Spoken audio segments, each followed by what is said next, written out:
Hello everyone, welcome to my YouTube channel.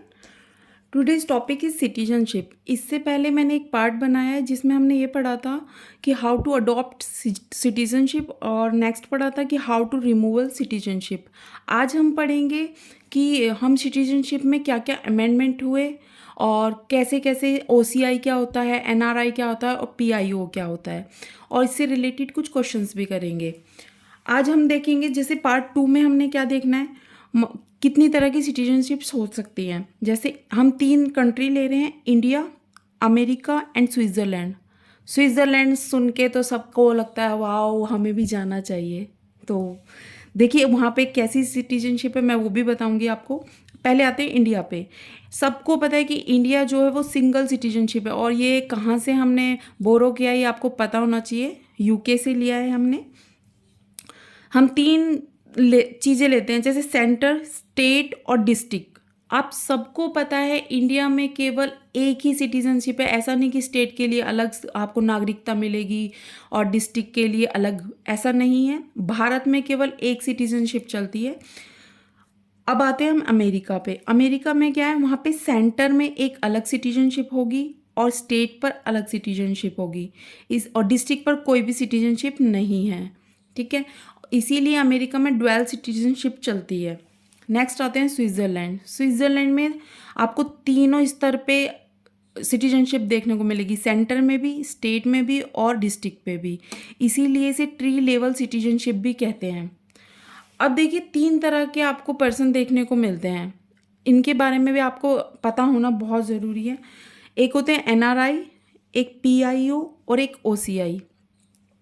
शुरू से start करते हैं। एनआरआई कौन होता है?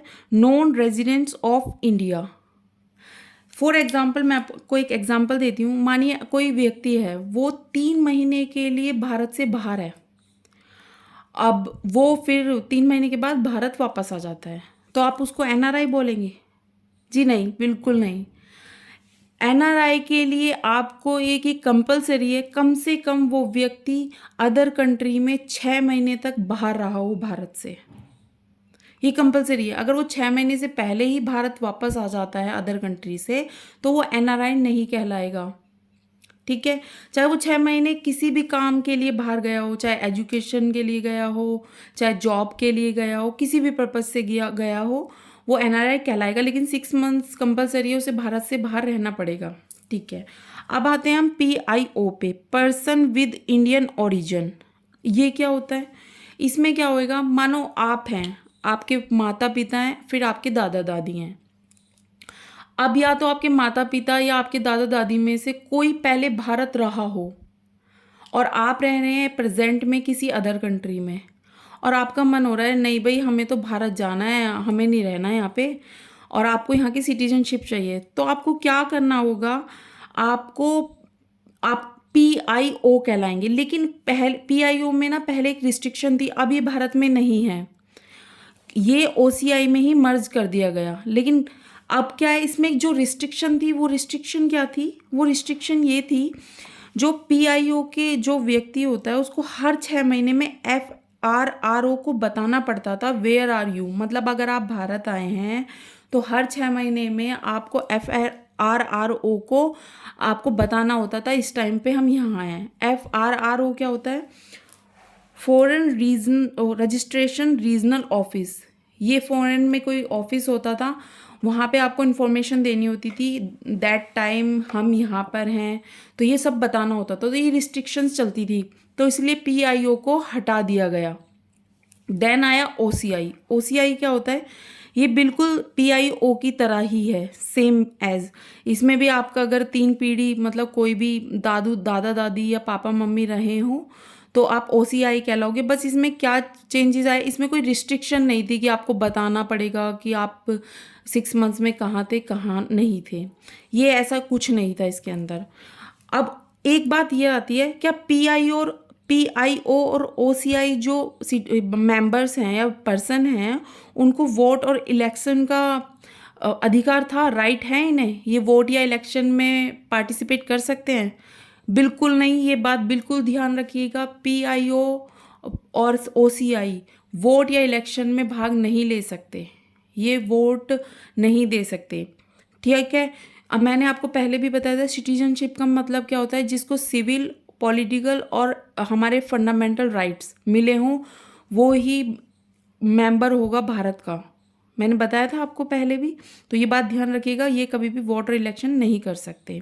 अब मैं आपको एक चीज़ और बताती हूँ। अब चलते हैं हम अमेंडमेंट में क्या कब कब सिटीजनशिप में कब कब अमेंडमेंट हुआ, कब कब संविधान संशोधन हुआ। सबसे पहले हुआ था 1986 में, फिर हुआ 1992 में, और फिर हुआ थर्ड, ये बहुत इंपॉर्टेंट है, 2003 में। इसमें क्या हुआ, इसमें ओसीआई का प्रोविज़न ऐड किया गया। जो हमने अभी पढ़ा था ओसीआई, ये पढ़ा था हमने, ये कब आया था, 2003 में आया था। और इसमें क्या बताया गया 2003 में, जो ओसीआई मेंबर्स या नागरिक होंगे, बांग्लादेश का हो और कोई पाकिस्तान का हो। मानिए कोई पर्सन है बांग्लादेश का और कोई एक पर्सन है पाकिस्तान के, इन लोगों को ओसीआई नहीं मिलेगा। ओसीआई मतलब क्या होगा कि इन लोगों को भारत की सिटीजनशिप नहीं मिलेगी। ये अमेंडमेंट हुआ था 2003 में कि जो ओसीआई पर्सन होगा उसको हम ना तो ओसीआई पर्सन जो बांग्लादेश और पाकिस्तान के होंगे उनको हम भारत की नागरिकता नहीं देंगे। ये प्रावधान हुआ था 2003 में। और हमने देखा कि 2005 में क्या हुआ, पीआईओ को हटा दिया गया, उसको ओसीआई में ही मर्ज कर दिया गया। मैंने आपको बताया था कि पीआईओ अब हमारे भारत में नहीं है, उसको ओसीआई में ही मर्ज कर दिया गया। अब फिर क्या हुआ कि 2015 में एक स्कीम लाई गई, भारतीय विदेशी सिटीजनशिप कार्ड होल्डर स्कीम। अब इसमें क्या था, ये था जो ओसीआई के पर्सन होंगे जो बाहर अदर कंट्री से आएंगे, उनको एक कार्ड होल्डर होगा, उन्हें अपने साथ लेके चलना पड़ेगा। ये एक स्कीम आई थी, वो कार्ड उनको अपने साथ लेके चलना पड़ेगा, इनकेस उन्हें कहीं दिखाना पड़े तो ये कार्ड उनको दिखाना पड़ेगा। ये 2015 में आया। और सबसे मोस्ट इम्पोर्टेंट जो अमेंडमेंट हुआ वो हुआ 2019 में। ये बहुत ध्यान रखिए, क्वेश्चन यहाँ से बनते ही बनता है। क्या अमेंडमेंट हुआ 2019 में? अब देखिए, अभी आपने पढ़ा ओसीआई में जो बांग्लादेश और पाकिस्तान के जो लोग होंगे उन्हें भारत की नागरिकता नहीं मिलेगी, अभी हमने पढ़ा 2003 में। लेकिन 2019 में क्या हुआ कि जो बांग्लादेश और पाकिस्तान के मेंबर होंगे उनकी 6 कम्युनिटीज़ को बोल दिया गया कि हाँ, इनको हम भारत की नागरिकता देंगे। कंफ्यूज मत होइएगा, देखिए फिर से मैं समझा रही हूँ एक बार। 2003 में क्या हुआ कि बांग्लादेश और पाकिस्तान के हर मेंबर को ये कह दिया गया कि इन्हें हम भारत की सिटीजनशिप नहीं देंगे। लेकिन 2019 में क्या अमेंडमेंट हो गया कि हम बांग्लादेश और पाकिस्तान के केवल 6 कम्युनिटी को ही नागरिकता मिलेगी। मतलब 6 कम्युनिटी ऐसी होगी जिसको हम सिटीजनशिप दे सकते हैं। वो कौन कौन सी थी? हिंदू, बुद्ध जो बुद्धिज्म होते हैं, जैन, पारसी, ईसाई और सिख। कौन इंक्लूड नहीं था इसमें? मुस्लिम को इंक्लूड नहीं किया गया था।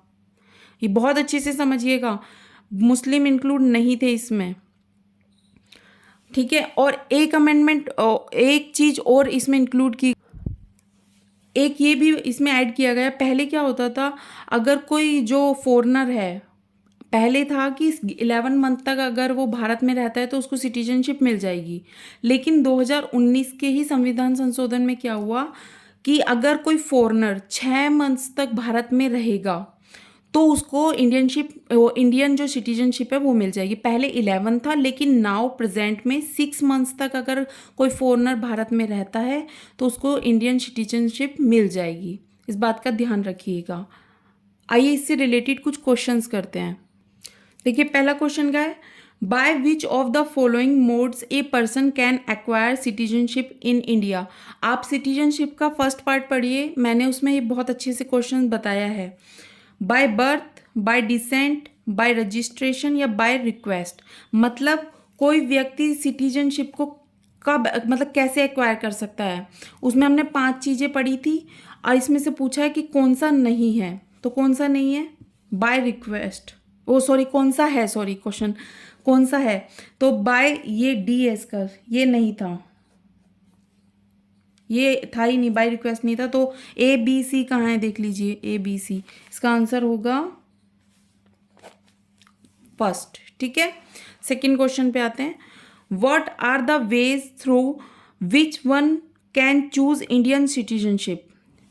अब इसमें क्या पूछा हुआ है, हम भारत की नागरिकता को कैसे छोड़ सकते हैं, कैसे छोड़ सकते हैं। उसमें हमने 3 पढ़े थे, जिसमें मैंने आपको एक ट्रिक भी बताई थी, जिसके पीछे तीनों के पीछे सन आएगा, आप ध्यान रखिए। Renunciation, termination, deprivation. तो इसका तो आंसर तीनों है। नेक्स्ट है, in which part of constitution of India we find citizenship. हमें सिटीजन कौन से पार्ट में देखने को मिलती है, सेकंड में। नेक्स्ट है, where was the principle of single citizenship in India taken. हमने जो सिंगल सिटीजनशिप का बोरो किया है भारत ने, वो कहाँ से किया है, इंग्लैंड, यूके, आपको पता होगा, यूके, ठीक है। नेक्स्ट आते हैं, the category of OCI overseas citizenship of India was entered in the citizenship act of India through an amendment in the year. अब देखिए क्वेश्चन बहुत घुमा दिया गया है। इसमें ये पूछा गया है जो ओसीआई में अमेंडमेंट हुआ था वो किस साल हुआ था। आया 2003 में था, मैंने आपको पढ़ाया था, लेकिन उसमें अमेंडमेंट कब हुआ था, 2005 में। तो ये ध्यान रखिएगा। नेक्स्ट है, which type of citizenship is provided by the constitution of India. Single citizenship, regional citizenship, dual citizenship या टेम्परेरी सिटीजनशिप। आपको बहुत अच्छे से पता है इंडिया में सिंगल सिटीजनशिप है, ठीक है। ये सिटीजनशिप का पूरा चैप्टर ख़त्म हो चुका है। नेक्स्ट हम पढ़ेंगे fundamental rights. Thank you so much. अगर आपको वीडियो पसंद आई हो तो लाइक कीजिएगा, सब्सक्राइब कीजिएगा, ऐसे ही इस चैनल पे बने रहिएगा। आपकी इंडियन पॉलिटी के सारे क्वेश्चंस लगेंगे। आपको वीडियो पसंद आई हो तो thank you so much, take care, bye bye.